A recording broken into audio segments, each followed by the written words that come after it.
Welcome to the Cloud Security Podcast by Google. Thanks for joining us today. Your hosts here are myself, Timothy Peacock, the Senior PM for Risk Analytics and All Things Detection in Google SecOps, and Anton Chuvakin, a reformed analyst and senior staff in Google Cloud's Office of the CISO.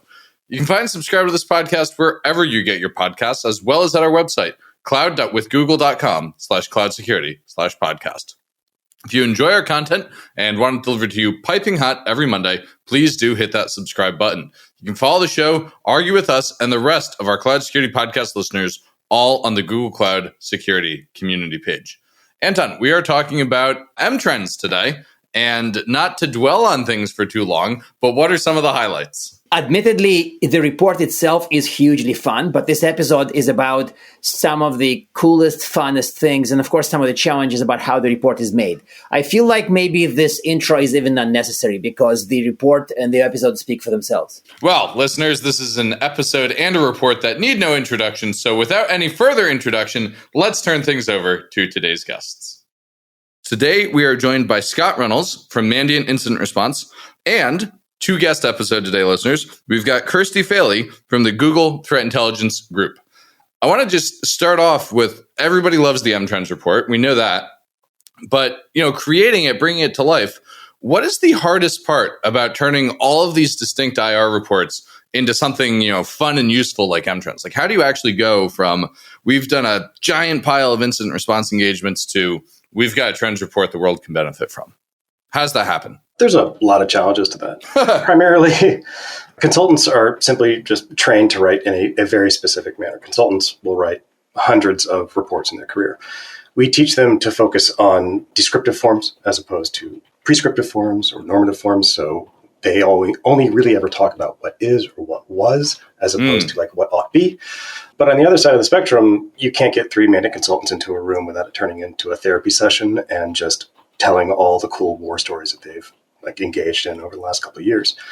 But because M-Trends has that more formal narrative style, those types of storytelling just don't really fit. So a lot of times authors have to write a draft and then it has to be revised quite heavily. So Mandiant, you get really good at writing in descriptive forms and you get really good at telling like a really cool story, but those simply just don't fit into M-Trends. In the former case, narratives are incomplete without that prescriptive statement that tells us why something is important. And in the latter case, you simply just can't swear in M-Trends.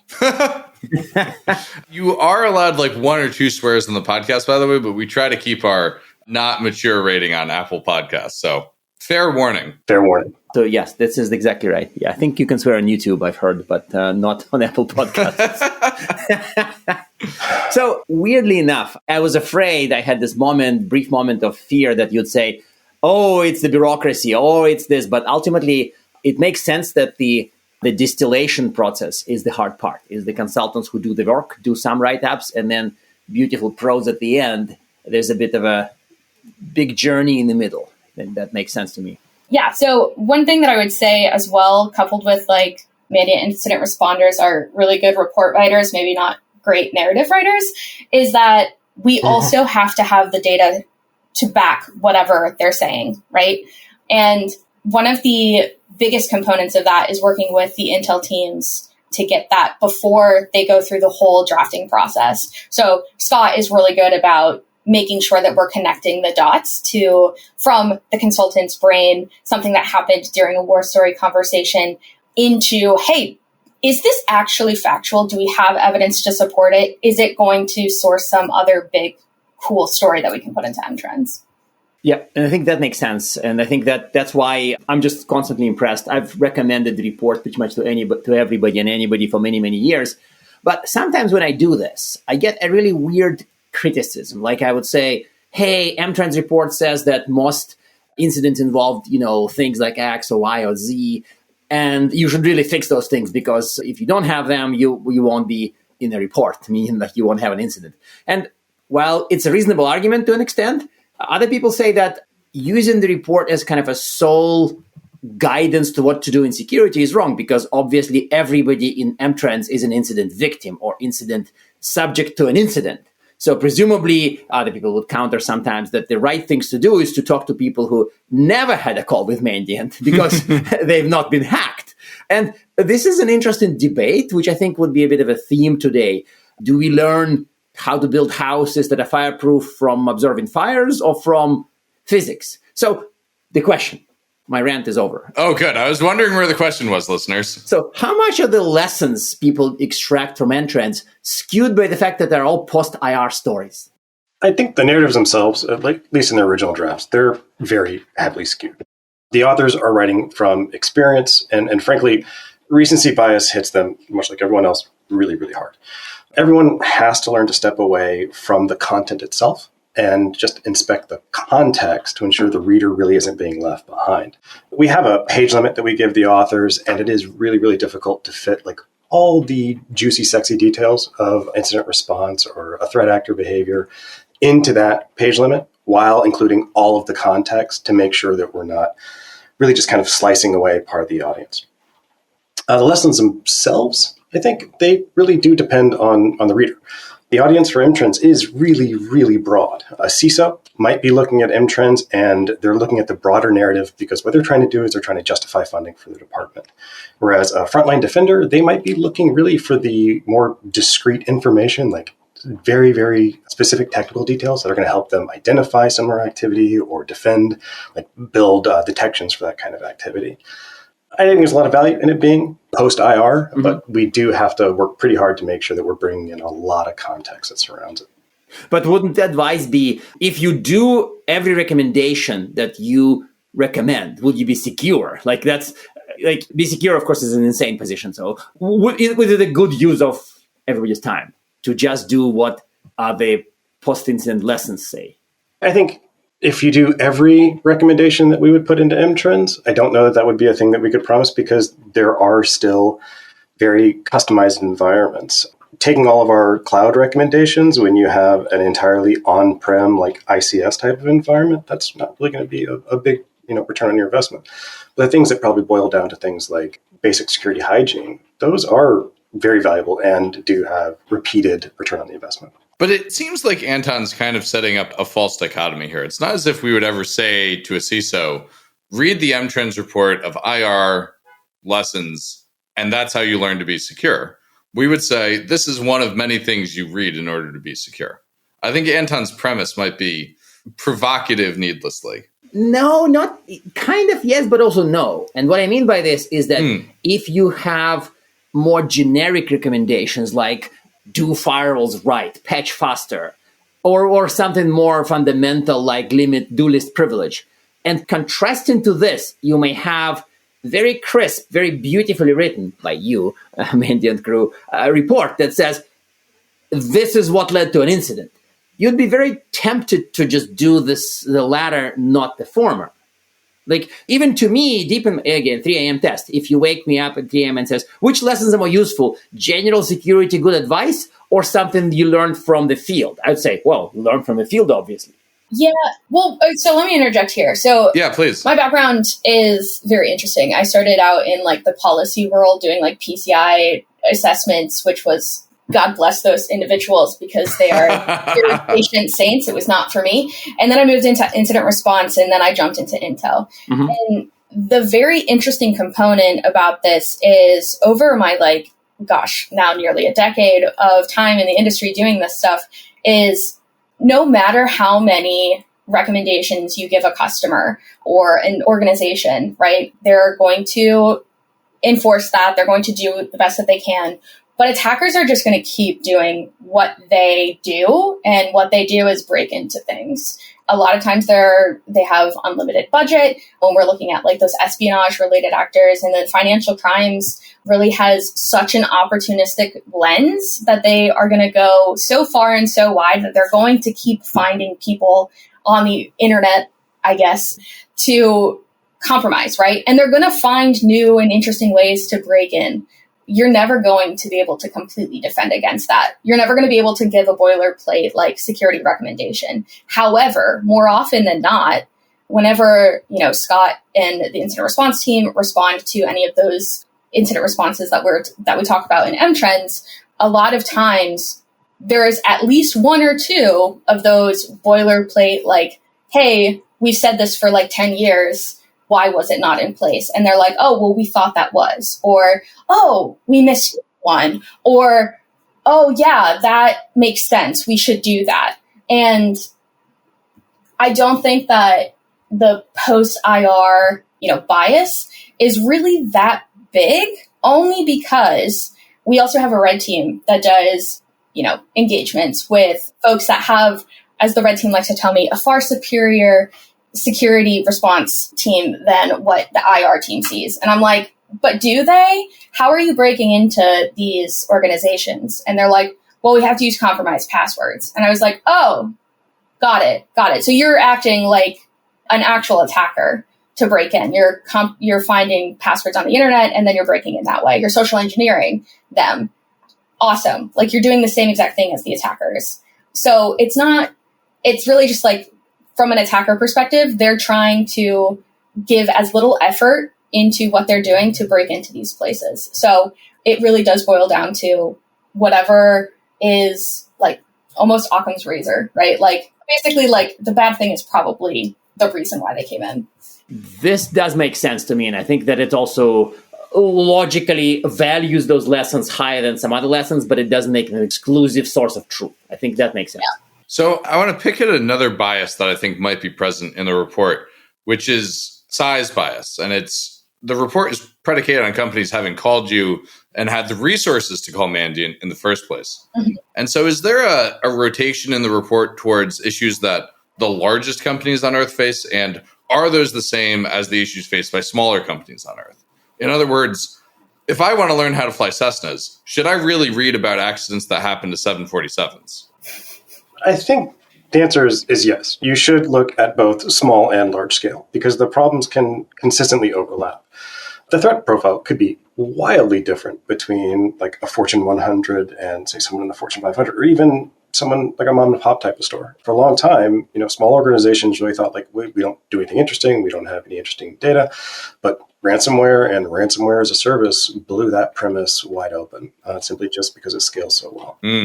So learning from larger ones, especially, Kirsty was just talking about our lovable danger nerds who like to use compromised passwords. We've got a whole article this year about info stealers where passwords are simply being harvested and sold. It really does not matter how large you are if someone's, say, personal system it gets infected with info stealer and maybe they're syncing passwords between corporate and personal because you have a BYOD policy. Those types of things definitely affect large organizations, but can also affect smaller organizations that maybe are maybe more reliant on things like BYOD. I think that the original idea behind this question was that we wanted to explore the kind of sense of hopelessness a little bit. And not to go into existential dread too quickly, but the idea was that if somebody with a security team of 500 and a budget in tens of millions suffers an incident based on the fact that they use, Active Directory or something, like the smaller companies would have like no chance. That's our fear. But I think also the large companies have larger complexity. So in that sense, there are certain perhaps vulnerabilities and issues that are more common in large companies. I know, am I pushing it too far? That's an interesting thought process, I think. Mm-hmm. And, Scott probably has more familiarity with this currently because I've been out of the game for a couple of years. But a lot of times when we are responding to engagements, Mandiant consultants do become kind of a therapist, and you see whether it's like a small organization or a large organization or like one of those Fortune 50s or whatever, everyone's kind of having a bad day. So like comparing the traumas may not be the best way to like talk about this, but one thing for like folks that are reading M Trends and like saying, hey, like we would never be able to call Mandiant. We don't even have the ability to hire our own internal security team. We have to outsource everything, right? When you're looking at M Trends from that perspective, you're thinking, hey, what am I going to do if my external security partner that's managing all of my security tools tells me that they've been hacked? Because at that point, that's a third party compromise, right? You have to understand the scope. You have to understand, how is my data impacted? But then also you have to understand how are you able to detect things in my environment if you weren't able to detect things in your own environment, right? And so those conversations get very interesting very quickly. But all of it goes back to the interpersonal relationships that you have with your points of contacts there, especially like the SLAs that are involved with getting logs, getting the investigation underway, because most of the time, especially like if you are familiar with the report, we talk about notification sources, external notification versus internal notification. This is a very interesting thing and people get very heated about it. But for Mandiant, we classify an external security team that you have paid to do all of your security as an external notification source, because more often than not, your external security team is not able to go in and completely contain the environment. So there is a notification time, like tree that has to go out. And most of the time that's going to be longer than an in-house organization, right? An in-house organization is going to be able to hit the, break the glass, push the button and contain everything. A third party is not going to be able to do that. So organizations that are smaller and may not have the funding that these other bigger companies have, like Fortune 500s, really have to take that into consideration when they're reading M-trends, right? Because if you're going to measure yourself against, what we're seeing for, let's say, dwell time, and you're like, hey, we don't even have the ability, like our SLA for response time from our third-party security organization is 2 weeks. Well, dwell time is, I think this year's 11 days. I don't have the report in front of me. I should probably know this, but there's too many metrics in that. I know that's my fault. But that is now pushing the standard, the quote-unquote baseline that Mandiant is seeing, right? Does that matter for you from a risk tolerance perspective? Who knows? So I think it's kind of a different way to think about it, I guess, as opposed to the existential dread that Anton is trying to give us. Yeah. Maybe trying to give us it's a bit too strong, but Anton would never give us existential dread. He wouldn't do that.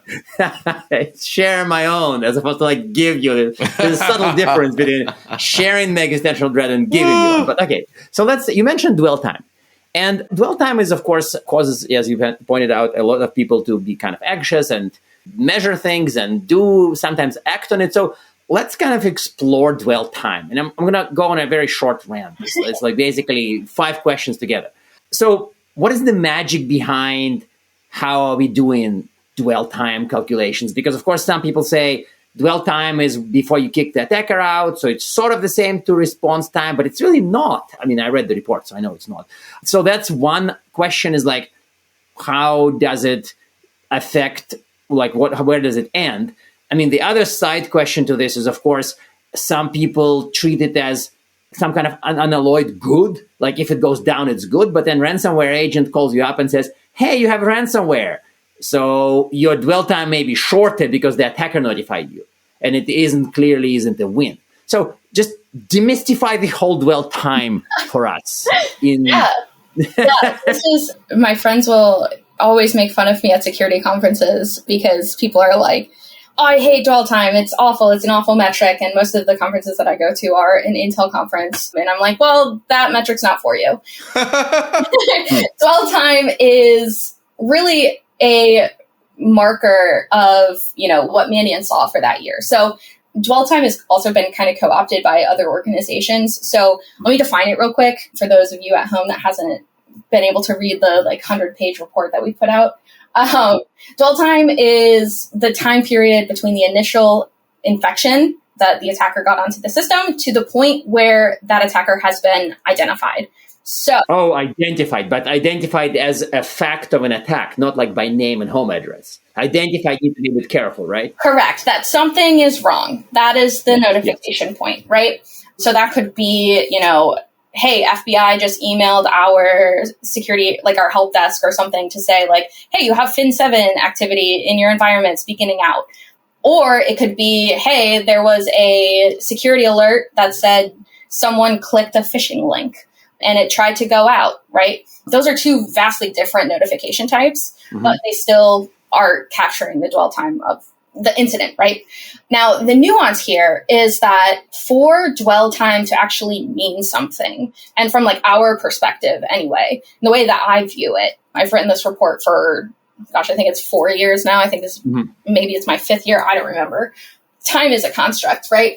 Dwell time is really measuring how fast Mandiant and co are able to detect things in an environment within that calendar year, right? specifically for 2024 calendar year. Mm-hmm. We've changed our scope timeframe a little bit, which is why it gets a little hairy when we talk about it. But when we say that dwell time is going down, what we really mean is that defenders are catching malicious activity within their environment faster than they have previously. So this becomes more important when we look at things like dwell time distribution. We have a nice heat graph that shows it's starting to get darker at the 0 to 7 days time frame, right? Which that means that more investigations are being identified then. Because we measure median dwell time, we are looking at the data set that is a non-normalized data set. So we're using median over average. That's a very important distinction. So we're looking at like the midpoint of the data set. You're always going to have those outliers. I think in 2020's report, maybe 2021's report, we broke out the ransomware dwell time versus non-ransomware dwell time. Very thoughtful. Showcase. This is a huge impact to the data. It skews the data so much. And last year, we introduced something called an attacker notification for detection by source. So this year, we break it out a little bit more to show a true external notification from like an external entity or an external partner. And then we have our internal notification, which of course is staying the same. And then we have the attacker notification. An attacker notification can happen in a ransomware investigation as well as a non-ransomware investigation. However, it is going to be more prominent in the ransomware investigation because that notification is coming from a completed ransomware encryption, which is also kind of something that confuses people because people are like, well, I identified that the attacker was in there. It was me, an internal party of the, organization. They didn't call me up. It's like, well, the mission has been completed though. Like their objectives are done. They have encrypted you. So unfortunately that's, something that we have to consider as well. So going back to, dwell time is going down. Is this a good thing or a bad thing? It's not really it's just a fact, right? Like this is just how the numbers crumble, right? Nick Carr, a former Mandiant person, famously said, like, stats are funny. If you squeeze them hard enough, they'll say whatever you want. Yes. And math is kind of implicitly just math, and it just like doesn't say anything. It's whatever we put onto it. So like numbers going down, most of the time people are thinking that's good when we're talking about dwell time specifically. Other times, not so much. But I think boiling it back to, hey, this is what Mandiant's seeing. This is a baseline for like where our measurement baseline internally should be. If we can beat that, fabulous, but keep going. And if you're not there yet, get there as soon as possible because ransomware is not slowing down and exploits are not going anywhere either. So being able to detect things faster is going to set you up in the long run. And that's the good part. I think that makes sense. And I think that it provides a great nuanced take on this, right? Like it's not something you push down or it's not something you want to necessarily go down to the zero, but actually maybe this is a little philosophical, but still interesting. It's definitely just intellectual curiosity. It may not reduce the risk. Do you think there's an optimal dwell time? Because I feel like naive take is you want zero, which you want attacker to be like instantaneously detected. But it's like a bit of an absurd concept and likely would A, be impossible and B, be so expensive that nobody ever would do it. So yeah. Is it? And of course, if you hit me with it depends, as you probably would, depends on what then? Like how to think about the optimal dwell time for my company?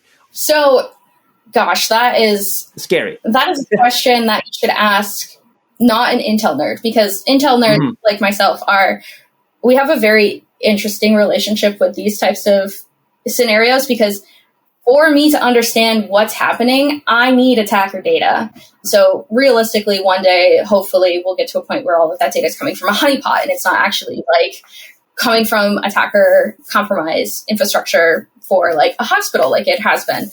But I need all of that information. So I need the dwell time to be shorter, but I need the containment time to be longer almost. I need to see what the attacker is doing. Now, if I go into a boardroom and say that, like, I'll get laughed out of there and be like, they're going to fire me.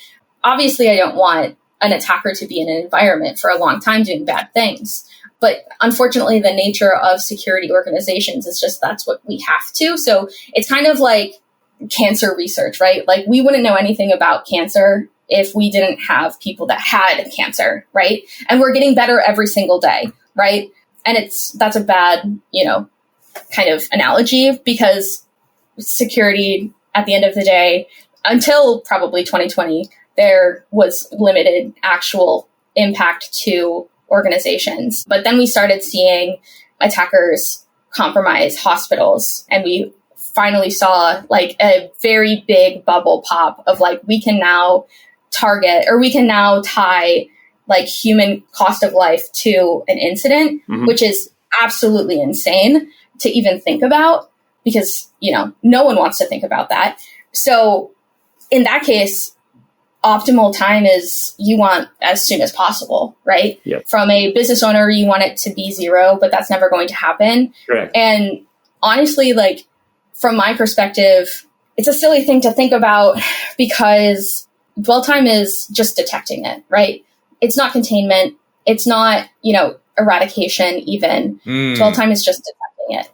So if you can get a full like phishing and email investigation done in 11 days, you are probably further than most organizations, right? Because a lot of times people are not even able to fully scope their environment in 11 days, let alone detect what's happening on Joe and Finance's laptop, right, in 11 days. Because unfortunately, with the way that organizations work nowadays with all the remote capabilities and bring your own device, it's really hard to get that visibility. So in a perfect world, what's the dwell time? Like a second, right? But realistically, it's as soon as possible. Yes, I think that's a great, it depends. I love that. I think that clearly you wouldn't say, the optimal is 13 and a half minutes or something. Like it wouldn't be, there's no flat number for everybody. But I think that it is kind of back to the risk. Well, it depends on the risk, right? And the environment and the type of system. That part makes sense to me. Dwell time also has the ability to inform. And, again, we use median dwell time. So it's the center point of an ordered list. On the individual side, it does a better job of informing, like, okay, if I'm seeing dwell time go down and I feel like I have a relatively mature organization, and let's say last 5 years, it's been at 15 days for non-ransomware actors.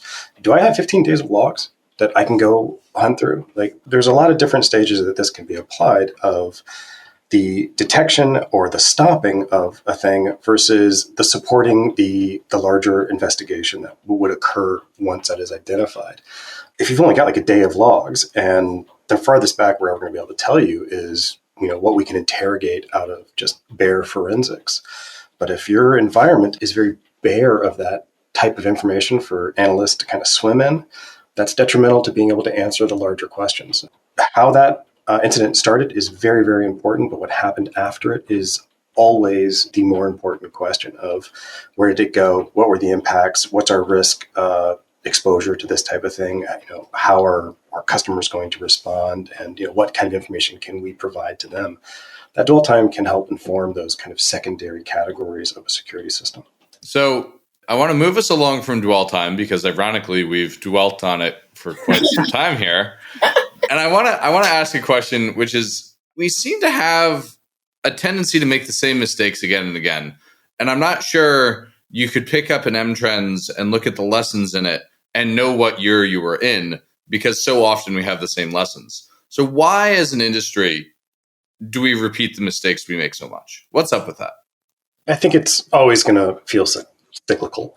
Technology just moves way too fast. Threat actors are motivated by a very disparate set of objectives.